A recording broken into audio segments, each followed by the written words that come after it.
This is our third Zoom video on this chapter. We're going to talk about acid chlorides. This is one of the major groups of derivatives. Sorry, my Zoom meeting controls are just like way out of whack over here. Okay. I hope you can hear me okay. I think I don't have the volume adjusted the same as in the previous videos. This is one of the major derivatives that we needed to think about, because from this derivative, we saw that, sorry, I'm laughing at these, Zoom, oh my God. We saw how from the acyl chloride, here we go, all the other derivatives could be made in a single step. So once you have the acyl chloride made, all the rest will follow. Remember, if you wanted to go backwards, you'd need to go make a carboxylic acid. You'd need to come from here, make a carboxylic acid, and then go from the carboxylic acid to the halide, and then from there you could make what you wanted. So a lot of work to do.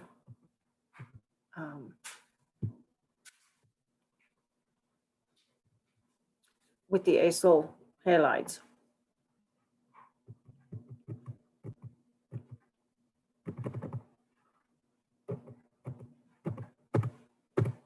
There we go.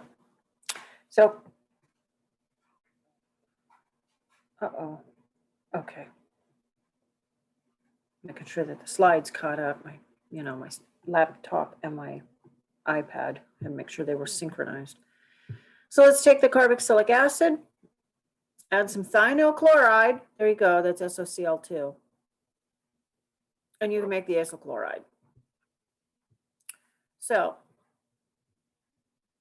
here's our SOCl2.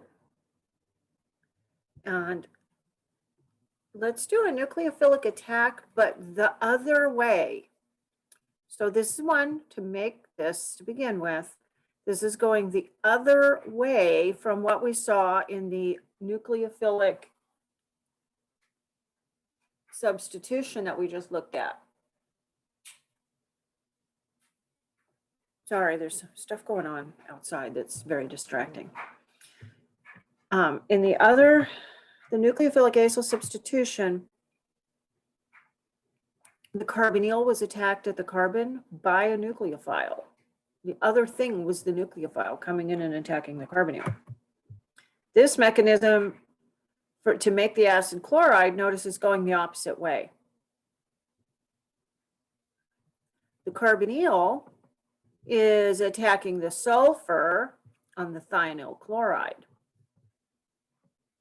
And then the thionyl chloride, this SO group, is doing similar to what we saw with the CO groups before, where it is the thing being attacked, and then it's going to break a pi bond to donate a lone pair to its oxygen, producing a negative formal charge on that oxygen. Now, we want to preserve the octet rule for the carbon of the carbonyl, and we'll do that by taking a lone pair off of the hydroxide. The OH part of our carboxylic acid will donate one of those lone pairs in. And that ends up producing a positive formal charge on the oxygen.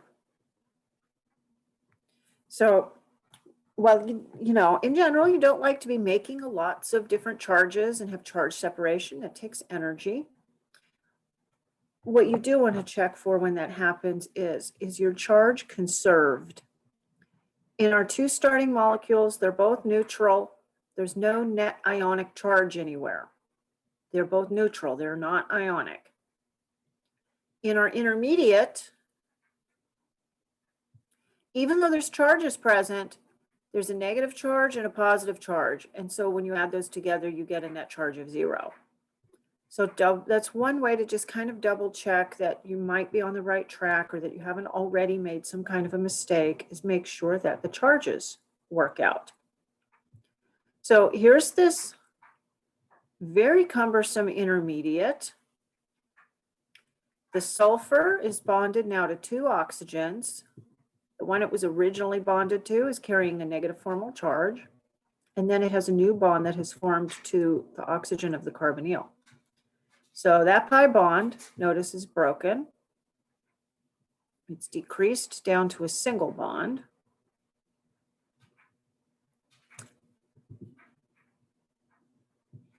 And then just like we saw on the nucleophilic acyl substitution, wherever that extra lone pair on the oxygen with the negative formal charge arose, it will then remake a double bond. And when it remakes a double bond, a leaving group gets kicked off. So this step is similar to what you saw earlier. The double bond will reform and a leaving group will get kicked off. And in this case, the leaving group will be a chloride ion. So reformation of a double bond at the same time as the loss of a leaving group. Okay, let's continue. We have a positive charge that's hanging out. You're like, well, wait a minute, now the charges don't work out because this has positive charge, but that had positive and negative and was 0. Well, remember you made chloride ion, and so that's the negative charge you made. And you're going to use that chloride ion in this proton transfer step.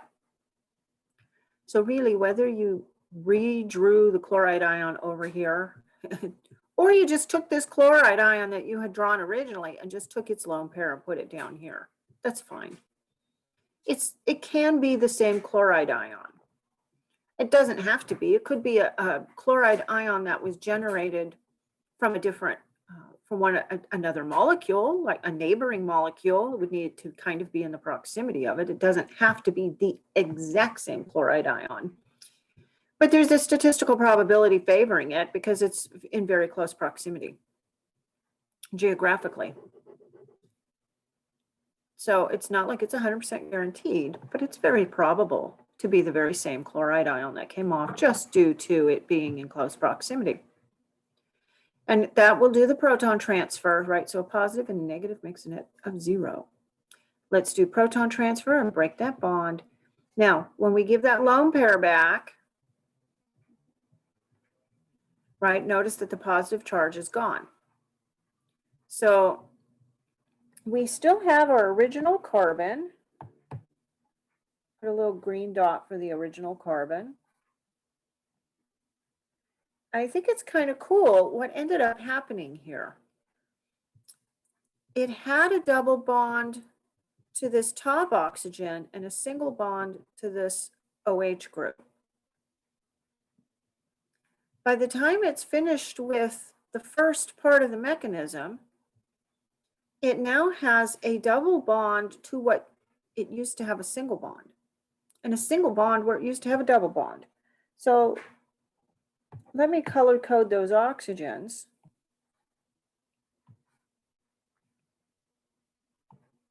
Just to kind of draw that point out.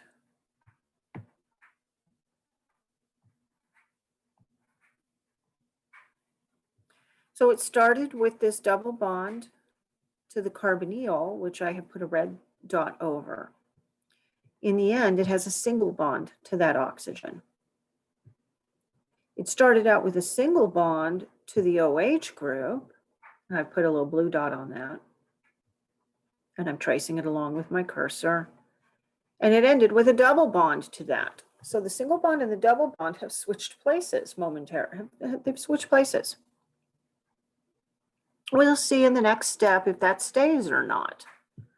But let's just keep considering. Let's keep moving on. We're about at the end of this first step. And we've created a good leaving group. The first leaving group was just a chloride ion. But now, right, we have the sulfur with the 2 oxygens and its chloride. And that is a good leaving group. And as a leaving group, notice the oxygen, one of the oxygens that's included there was the one from the carbonyl. It has its original oxygen, but The leaving group now includes an oxygen that used to be on our carboxylic acid.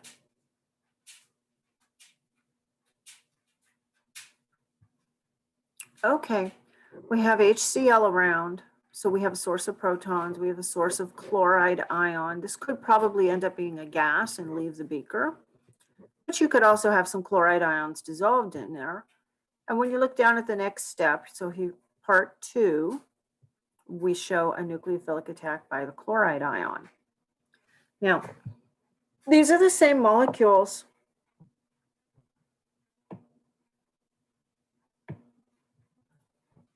It just looks different because it's drawn with a different orientation.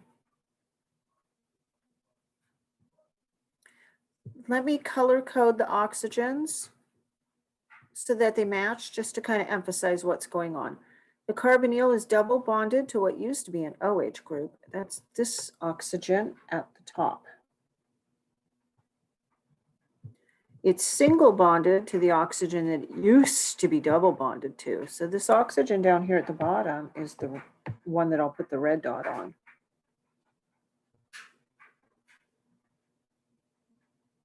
And then there's the sulfur, the oxygen that has always been on the sulfur, and the chloride that was still attached. One chloride left, but one chloride stayed. So our good leaving group encompasses that oxygen. And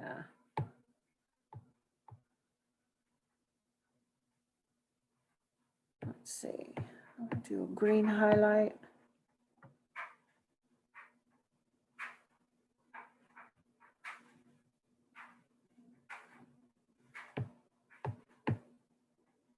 Whoops. Wait a minute, it took my green highlight away. Okay, so the annotations and the zoom are acting a little funny.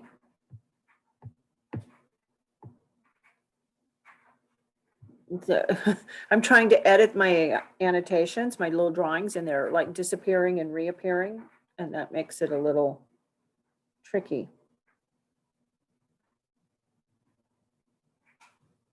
Yeah, there's a distinct lag time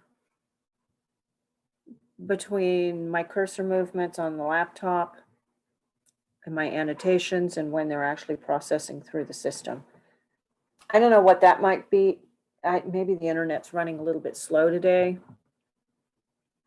So I hope that if there's a lag time between what I'm saying and what you're seeing as you view this, that would be why I'm noticing it. It's usually not so bad. But today it's pretty obvious.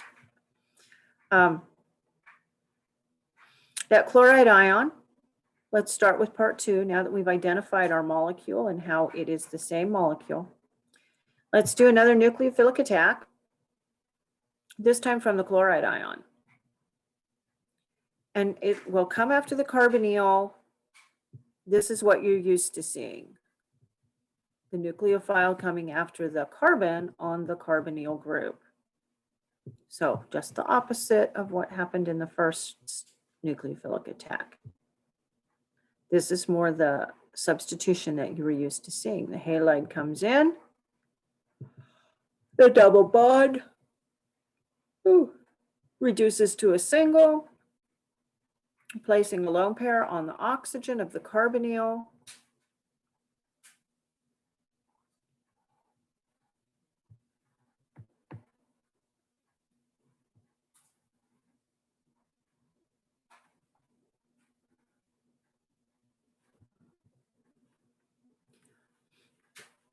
And then the double bond reforms.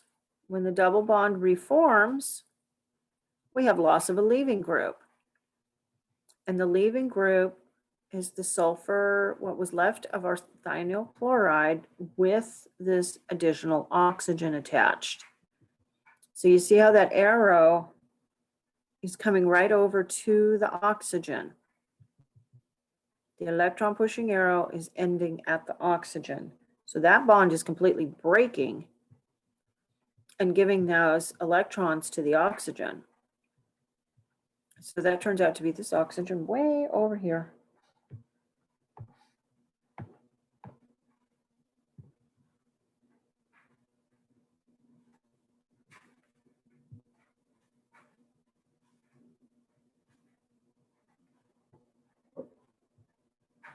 And then here we're encountering the absolute driving force for this reaction. We've got our acid halide.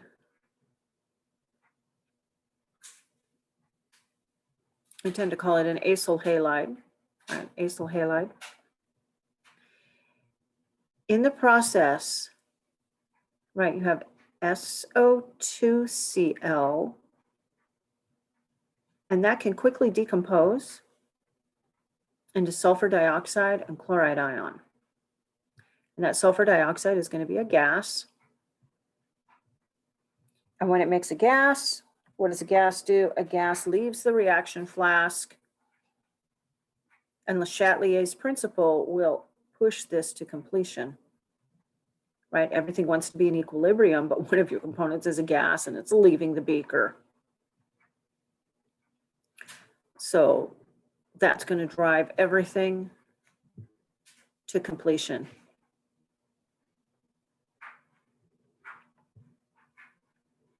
And then you have chloride ion left over, which is not a bad thing because you needed chloride ion to do the nucleophilic attack. So even if some of your HCl leaves as a gas, not all of it will, right? That's a strong acid. Some of it will be dissolved in the water as chloride ions. And then you pick up another source of chloride ions. And that can help feed the process.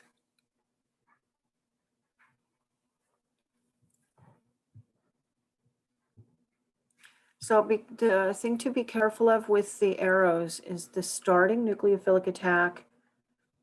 The carboxylic acid is the nucleophile. It's coming after a sulfur.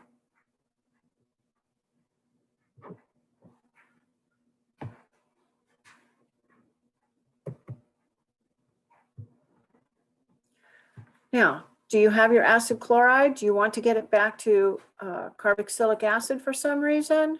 Just add water. And then you have the nucleophilic acyl substitution, just like we've seen already. Let's have the water be the nucleophile coming after the carbonyl. Break the double bond down to a single, giving a lone pair to the oxygen with a negative formal charge. Noting that the oxygen from the water molecule, well, the water molecule was uncharged. If we introduce a negative charge, we better also introduce a positive charge somewhere. And that's being borne on the oxygen from the water. I did a whole analysis on formal charge in the previous Zoom video. Then we'll reform the double bond and kick off the chloride as a leaving group. Then all that's left to do is a little proton transfer step. Use another water molecule. It'll make hydronium out of it. That's okay.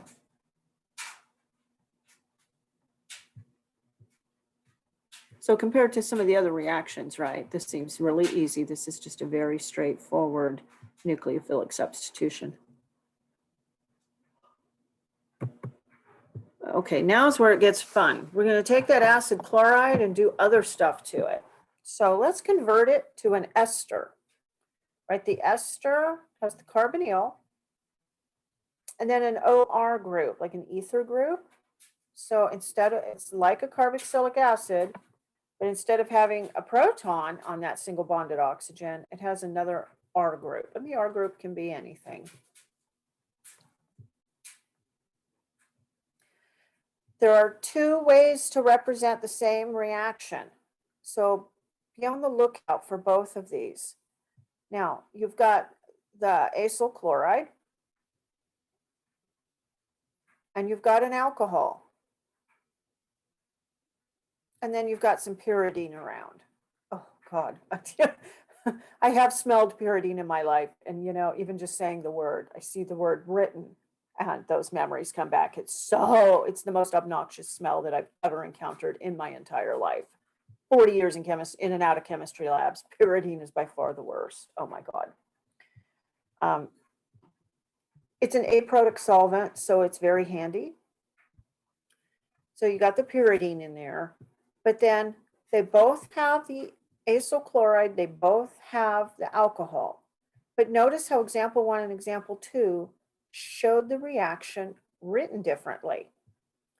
Do you have the acid chloride looking like the major reagent, and then the alcohol is just kind of over here that you're going to react it with? Or do you show the alcohol first and then you throw the acyl chloride in? These are equivalent to each other. So be on the lookout for both representations of this. Try drawing the mechanisms. They work like the hydrolysis. Okay, you should stop the Zoom video and try to draw the mechanism.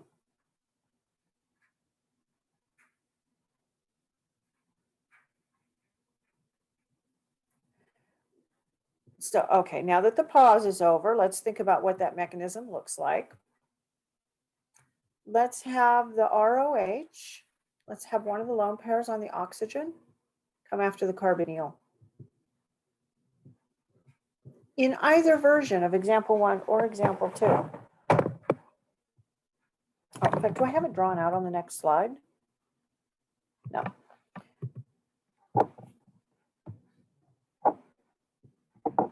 So remember that the oxygen has 2 lone pairs on it. I need to zoom in on my iPad here. Oh my goodness.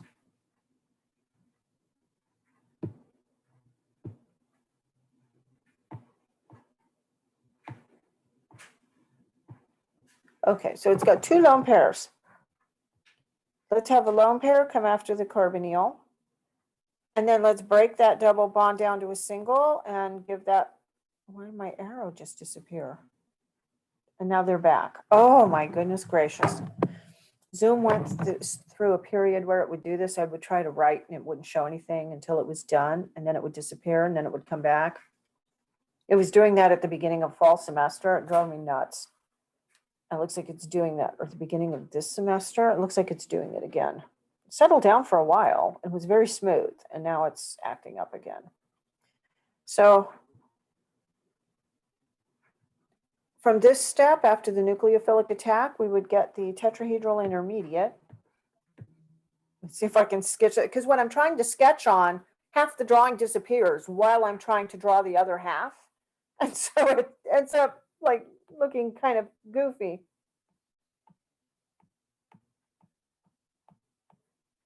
And then the Cl is still attached.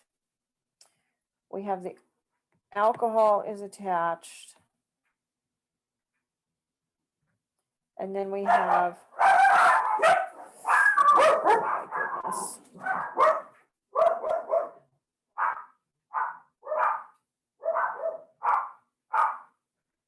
We have that R group attached.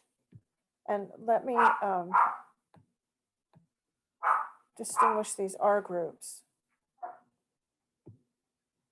Let's see, how many carbons were in our R group? 1, 2, 3, 4, 5. 1, 2, 3, 4, 5.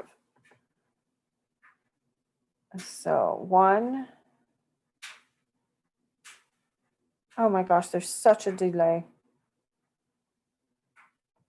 2, 3, 4, 5. 1, 2, 3, 4, 5. Okay, there you go. Now, one more little thing needs to be added to this drawing. That's the charges. A formal charge. And then I suppose I should also include that lone pair that's on the alcohol's oxygen. There we go. There's its lone pair. So that's the intermediate. And then the intermediate, we need to reform the double bond and kick off a leaving group.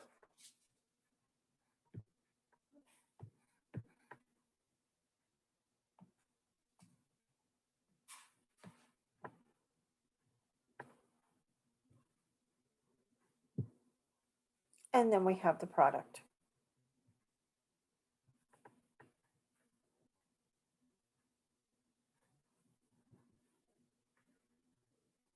But if I were watching this video, I think the discrepancy of synchronization between my words and my cursor movements and drawings, that would drive me nuts as a viewer. So I apologize to you viewers if it's like driving you a little batty that's asynchronized. It's nothing that I'm doing. It's something in the whole Zoom, internet, trying to talk to each other, coordinating between devices. It is what it is, and it's not something that I can fix or control.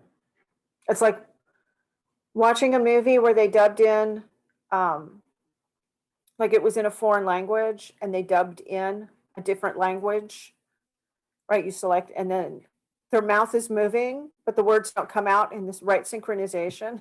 It always drives me nuts. I love some of those movies, but then it always drives me nuts watching it because the mouth isn't synchronized with the sound, and it really gets to my OCD. So both of these are this, they are the same way, the two different ways to draw the very same reaction.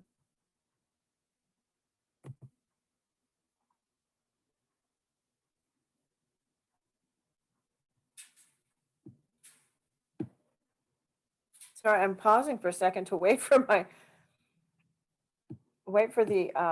iPad feed to catch up with my laptop. Oh my gosh. I may have to oh God, I don't want to have to re-record this. Acid chlorides convert to an amide. Use 2 equivalents of ammonia or other amine. Propose a plausible mechanism for the following transformation. So here's an acid chloride, and this has 2 of them on there. So maybe this benzene started out as dibenzoic acid.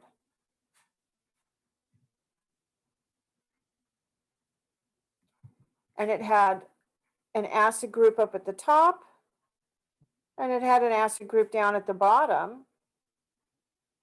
And both of those were converted to the acid chloride.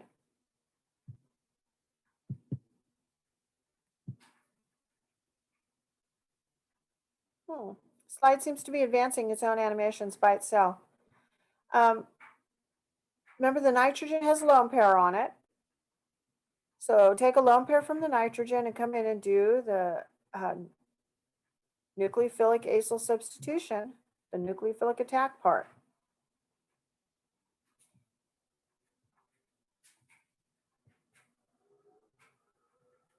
Oh, it's so messy when I try to draw on the slide and it's just too small.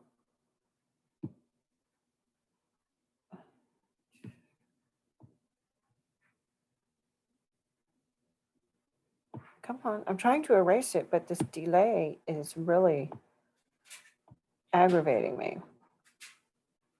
So let's take the lone pair in and have it do a nucleophilic attack. Kick that up, right? That would give us an intermediate. That would look something like this.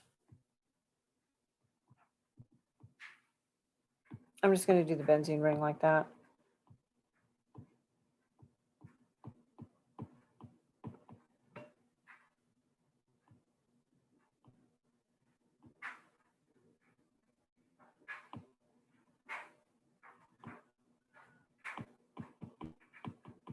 There's the NH2.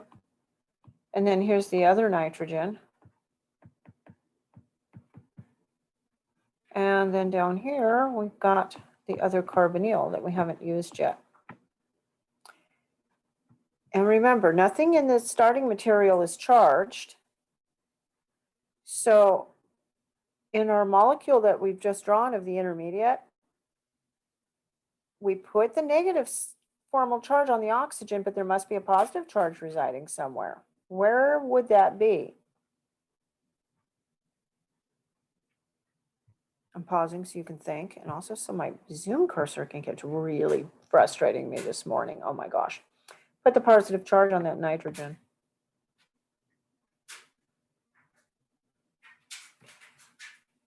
Nitrogen brings 5 valence electrons to the party, and on formal charge analysis, it feels like it has 4 there. 5 minus 4 is +1. So that's where the positive charge goes. And then let's go from the intermediate. The next step is the loss of the leaving group. So let's reform the double bond and then kick off the leaving group, kick off the chloride. And all my arrows semi-disappeared, and now they're back. Oh, God.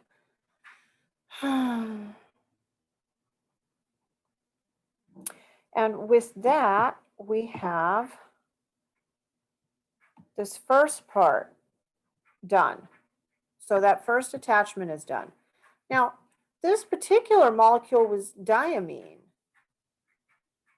Right, it's two amines together, diamine. And so the second amine group that's hanging out down here can do that reaction on the second carboxylic acid that was converted into an acid chloride. So we can take its lone pair and do this attack. And I think I'll just kind of try to clean up my little intermediate here. If I can do this. We've eliminated the chloride. Oh.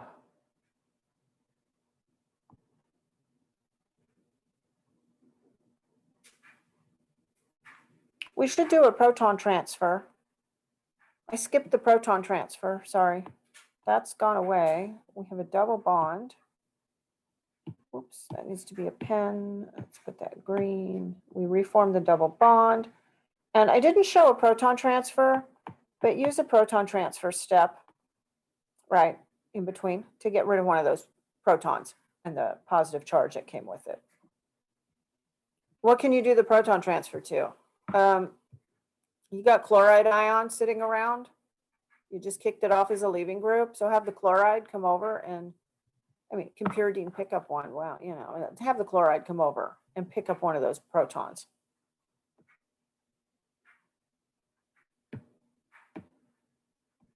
So I'm trying to clean up my structure because I don't have a lot of room to draw. Oh my goodness, this lag time is really, sorry students, I'm getting very frustrated by this lag time.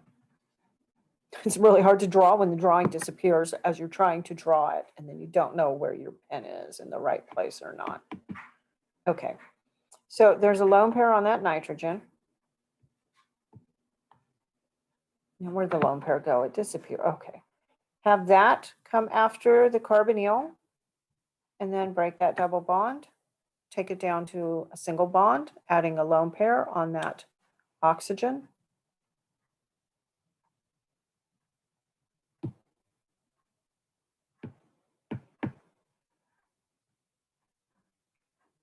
So it will,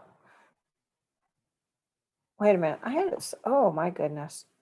Sorry, I had an extra carbon in there. Oh God. I'm sorry, there was an extra carbon in there, but I'm not going to re-record this whole video for that. Yeah, you know, you didn't notice either. Okay, so there's our benzene ring back. And then we have this. And then it's attached down here. I'm trying to draw and it's disappearing as I'm drawing. This will now have a positive charge. Comes over to the carbon. We have a single bond to an oxygen with 3 lone pairs and a negative formal charge. And we have a chlorine in there.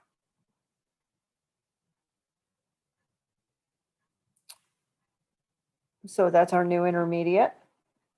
And then let's do some electron pushing arrows. Let's reform the carbonyl. And so we don't violate the octet rule on that carbon. We better kick off a leaving group.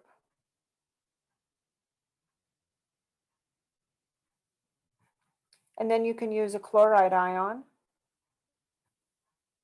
to come back and clean this up and take one of these protons. So this is our loss of leaving group step. After that, it will look like, see if I can clean this up.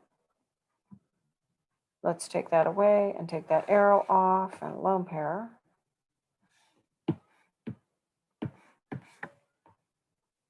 Redraw the double bond. Oh, that was supposed to be green. Take that charge away. We now have chloride ions sitting around. And so have it do a proton transfer.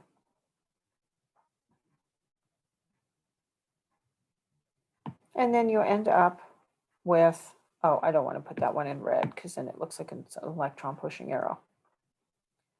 That will clean up our structure, that final proton transfer, and we have our product.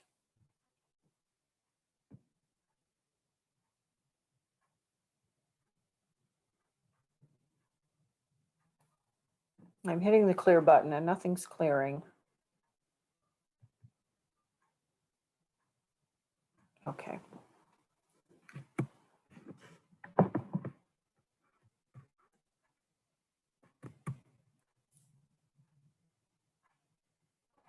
All right, so you can use the pyridine.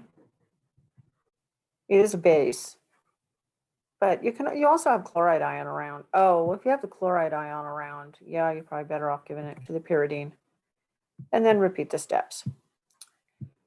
Acid chloride reduction to an alcohol.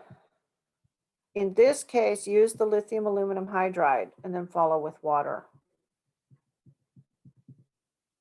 Now, earlier in this presentation, when we talked about doing a reduction to an alcohol, we said you can't use lithium aluminum hydride.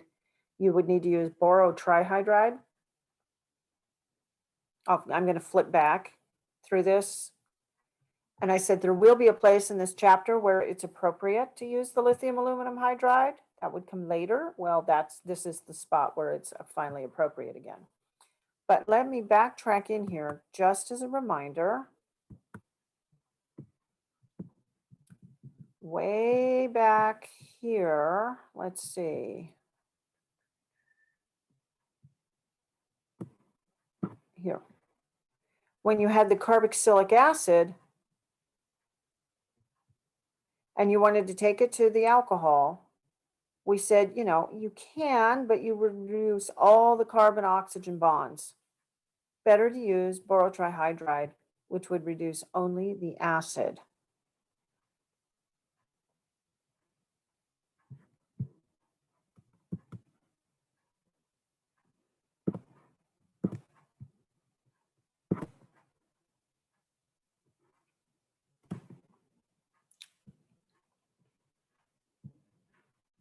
I don't know why I thought there was one other place. No. Okay, so now let's go back to where we were. Here we go. Down here.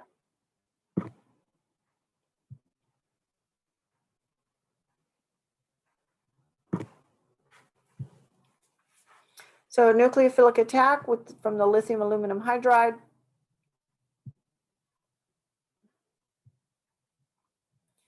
Notice that it's delivering a hydride ion, not a proton. So the bond to that hydrogen, both of those electrons, it's a double-headed arrow, and both of those electrons are going over in the nucleophilic attack, and they're leaving the aluminum trihydride behind. So this is not a hydride shift, and it's not a hydride transfer. It's a nucleophilic attack from lithium aluminum hydride, where the bond breaks and it leaves the hydride behind. So both of those electrons came from here. And I'm talking really slow because I'm trying to let the cursor catch up with my words. That broke the double bond down to a single.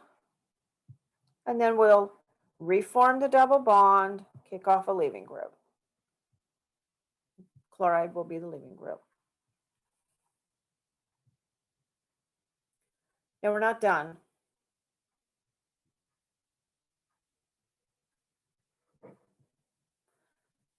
We've made an aldehyde out of it. Now, if you want to make an aldehyde, from an acid chloride?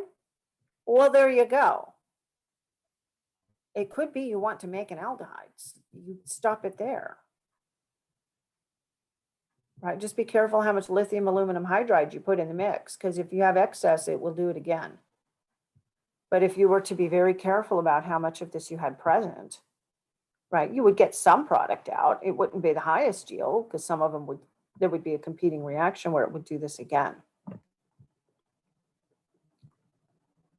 So do a second nucleophilic attack, puts another hydride in there.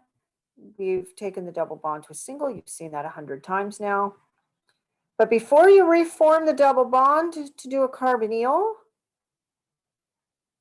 do a proton transfer. After the reaction is complete, the alkoxide ion is protonated with an acid. So to do this, you'll need lithium aluminum hydride and an acid. And then you'll get the alcohol. Note, this is not an efficient method for making an alcohol. You could have simply added the lithium aluminum hydride directly to the carboxylic acid, and that would have produced the alcohol right away. Or you could have put it, well, for this one, yeah, use the lithium aluminum hydride. We saw also you could use the borotrihydride as well.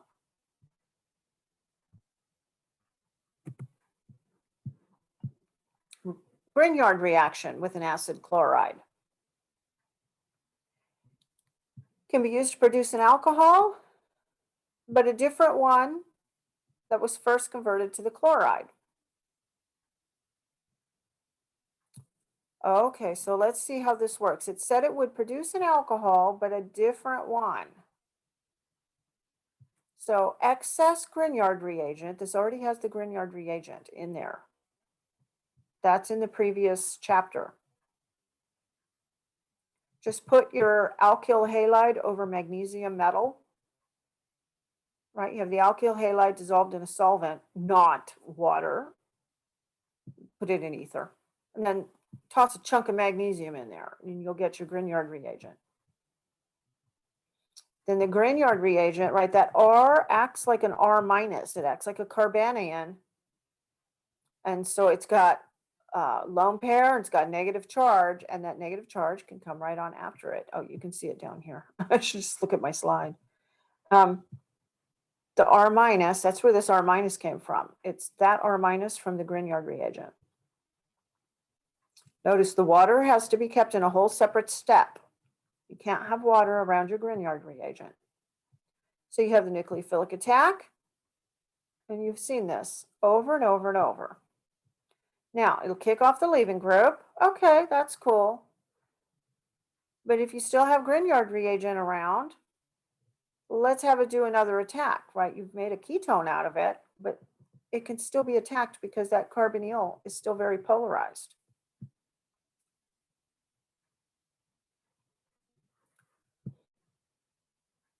So now the carbon from the carbonyl has 3 alkyl groups attached.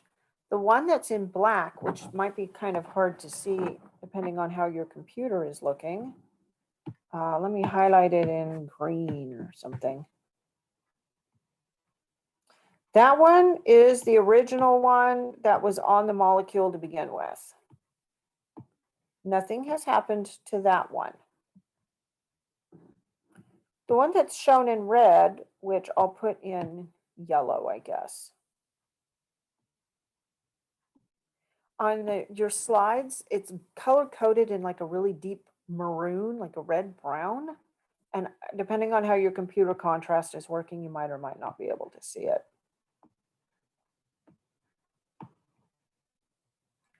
That's the one that's coming from the Grignard reagent. And then you can have an acid around. You'd think they would have said acid here, not just water, to do a proton transfer. Even water can do a, well, you wouldn't want to do a proton transfer off of water for that. So it should have, you know, maybe don't feel free to include an acid in this. Yeah. So you have the second Grignard reagent attack and then a proton transfer. And there you have your alcohol.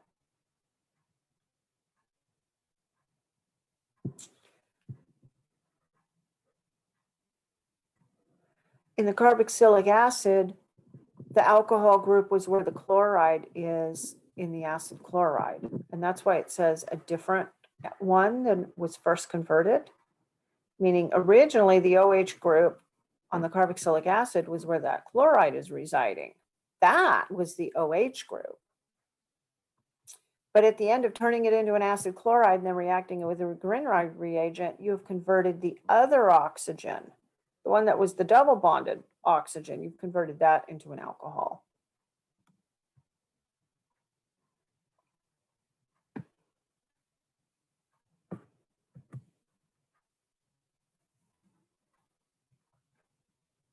Now, if you want to stop at the ketone stage, right here where you've made the ketone, if you want to stop there, use something less reactive than a Grignard reagent, right? We have copper lithium. So a Grignard will continue to react until you've done 2 substitutions and protonated that O minus. If you want to stop at the ketone, use lithium dialkyl cuprate. So lithium dialkyl cuprate. Lithium is functioning like a cation. The alkyl groups are functioning like ligands on a copper center. And since that species, apparently it has a -1 overall charge, it's getting the ending cuprate. That goes way back to chemistry 1B when you had to learn how to name transition metal complexes. Dialkyl cuprate is the complex with a -1 charge that's complexing with the lithium. So lithium dialkyl cuprate. You don't call it copper 1. And in this case, it wouldn't have a +1 charge. It's got to have a -1 charge. It's functioning like the anion. And so it goes at the end here, cuprate. The copper makes it less reactive than Grignard. So you'll only get 1 R group attached. That should be capitalized. 1 R group attached. Voila, a ketone. That should be capital R. In this case, the R group was methyl. It was just a methyl group. Have them both be the same for simplicity. Just have them both be the same. If they were different, you could get different products out, depending on which one happened to do the attack. So have it be disubstituted with the same one.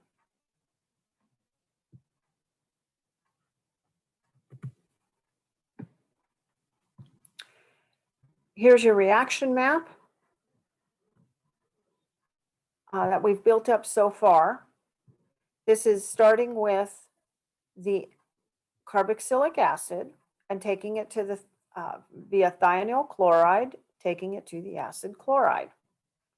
And then noting that you could go back to the carboxylic acid with water and pyridine. Or once you get to the acid chloride, you can take it in all these different directions. Make sure you have this tagged in your book or in your notes. Print out a copy of the slide or tag it in your textbook. Pyridine and an alcohol, you make an ester. Excess ammonia, you get an amine. Now, if you wanted to do a more substituted amide, just instead of using excess ammonia, which attaches NH2, use excess in your different amides. You can have an R group on there. You can have 2 R groups on there. We do want them to each have at least 1 hydrogen.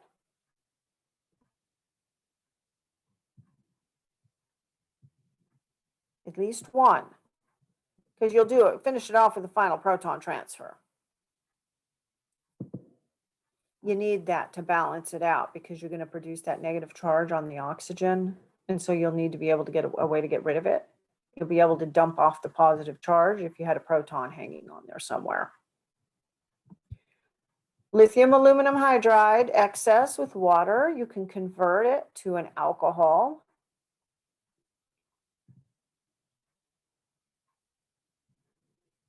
Or the acid chloride, right? We can take it to an aldehyde.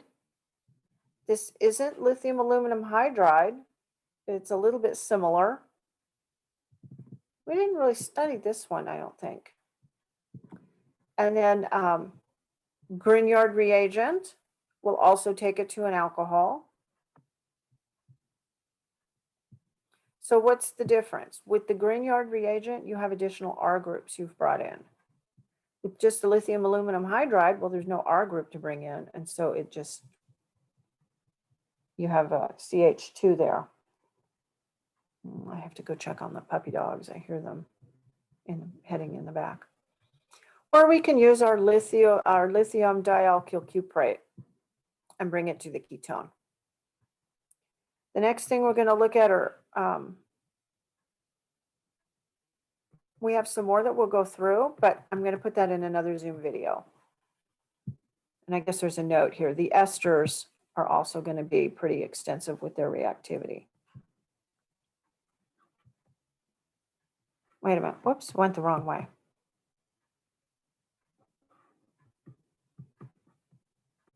That was just to the acid chloride. I'm trying to get, there we go, back to this. Acid anhydrides, esters. Yeah, so I want to stop the Zoom video because you see this is way too much. It just keeps going and going and going. So the acid chlorides was super important topic.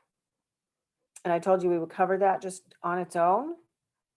And so let's stop that Zoom video. The next Zoom video will pick up the other derivatives. And then probably synthesis and spectroscopy. You already know spectroscopy.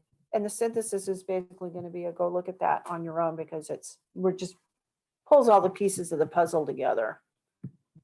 So there'll be one more Zoom video. Part 1 was this. Part 2 was that. Part 3 is the acid chlorides. And then the rest will be part 4.